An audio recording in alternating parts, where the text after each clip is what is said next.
네, 계속해서 성도님들 신앙생활 하는 가운데 궁금한 질문들이 있어서 계속해서 정리해 가는 가운데 있습니다.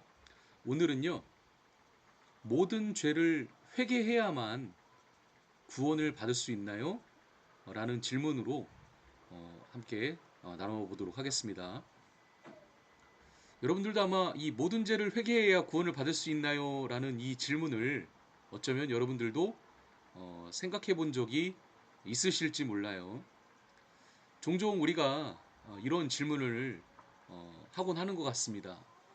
제가 지은 죄를 다 기억해서 회개해야 하나요? 혹시 회개하지 못한 죄가 있으면 구원을 못 받는 건가요? 모든 죄를 하나도 빠짐없이 고백해야 천국에 갈 수 있나요? 예, 저도 과거에 이런 고민을 했던 기억이 있습니다. 자, 이 질문은 매우 중요한 질문이기도 하지만 먼저 우리가 알아야 될 사실이 있어요. 여러분, 우리는 모든 죄를 다 기억할 수 없습니다. 여러분은 어? 어제 하루 동안 했던 생각, 또 말, 그리고 내가 했던 행동들을 다 기억할 수 있습니까? 다 기억해내긴 어려울 것 같아요. 자, 그렇다면 지금까지 살아오면서 내가 지었던 죄들을 전부 기억해내는 건 더 불가능하지 않을까요? 자, 성경도 이렇게 말하고 있습니다. 자기 허물을 능히 깨달을 자 누구리요? 나를 숨은 허물에서 벗어나게 하소서. 우리에게는 스스로 알지 못하는 죄, 기억하지 못하는 죄가 참 많이 있습니다. 만약 구원이라는 게 값없이 주신 선물인데 사실 그쵸? 그런데 이 구원이라는 게 모든 죄를 하나도 빠짐없이 기억해서 회개해야 받는 것이라고 한다면 솔직히 어느 누구도 구원을 받을 수 없다고 저는 생각을 합니다. 자, 그래서 저는 우리 성도님들 이렇게 한번 정리해 볼게요. 구원은 죄를 다 기억하는 데 있는 것이 아니라 뭐에 있다? 그렇습니다. 예수님을 믿는 데 구원이 있는 것입니다.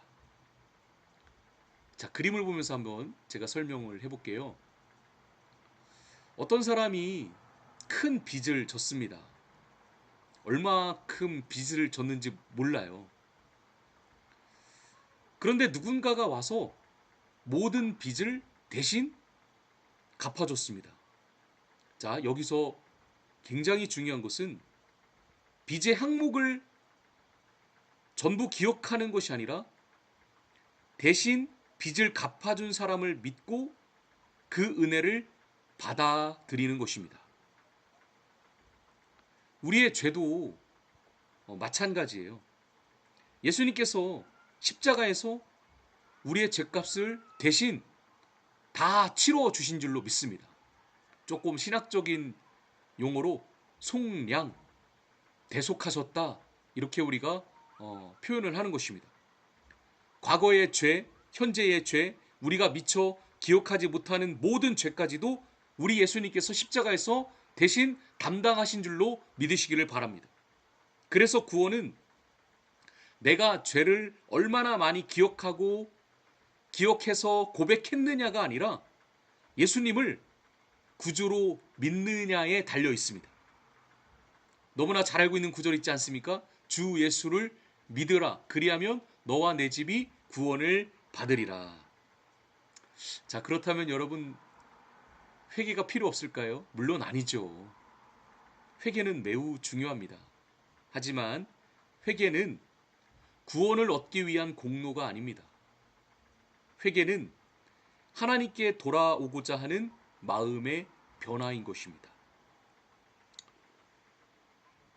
집을 나간 아들이 아버지께 돌아오는 걸 한번 생각해 보세요. 여러분 탕자의 비유를 우리가 잘 알고 있지 않습니까? 아들은 먼저 아버지께로 돌아가기로 결심을 합니다. 그리고 돌아와서 뭘 인정해요? 자신의 죄를 인정하고 잘못을 인정합니다. 아버지, 제가 잘못했어요. 용서해 주세요. 이것이 회개입니다.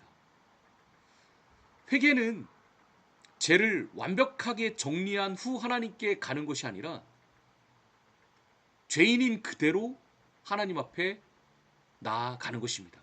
그러면 아버지이신 하나님께서 기쁘게 받아주십니다. 내 아들아, 내 딸아, 네가 돌아온 것을 정말로 축복하고 환영한단다.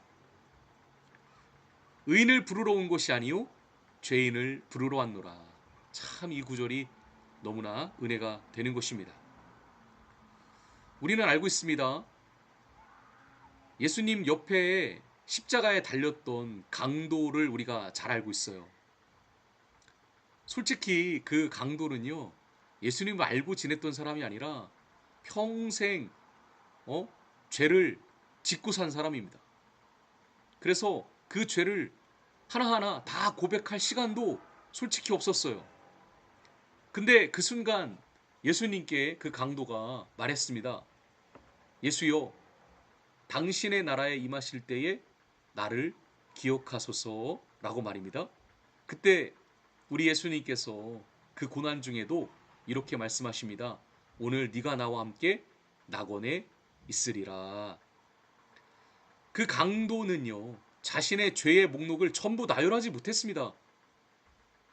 그러나 찰나의 순간 자신이 죄인임을 인정하고 예수님을 구주로 믿었습니다. 그리고 어떻게 됐나요? 구원을 받았습니다. 할렐루야죠. 자, 구원받은 이후엔 어떻게 해야 되나요? 구원을 받은 성도는 죄를 가볍게 여기지 않습니다. 오히려 성령님의 도우심으로 날마다 죄를 깨닫고 회개하며 살아갑니다. 자, 정리해 볼게요. 구원을 받기 위해 회개하는 것이 아니라 구원 받았기 때문에 회개하는 것입니다. 아이와 아버지의 관계를 생각해 보세요. 아이가 잘못했다고 해서 아버지의 자녀가 아닌 것은 아니지요. 하지만 잘못했을 때 아버지께 용서를 구하고 관계를 회복하는 것입니다. 성도의 회개도 똑같습니다. 자, 이제 결론적으로 구원은 모든 죄를 하나도 빠짐없이 회개했기 때문에 받는 것이 아니라 자신이 죄인임을 인정하고 예수 그리스도를 믿음으로 받는 것입니다. 그리고 구원받은 성도는 평생 동안 하나님 앞에서 죄를 깨달을 때마다 회개하며 점점 예수님을 닮아가게 됩니다. 요한일서 1장 9절의 말씀으로 오늘 질문에 대한 답을 정리해 보도록 하겠습니다. 만일 우리가 우리 죄를 자백하면 그는 미쁘시고 의로우사 우리 죄를 사하시며 우리를 모든 불의에서 깨끗하게 하실 것이요. 아멘.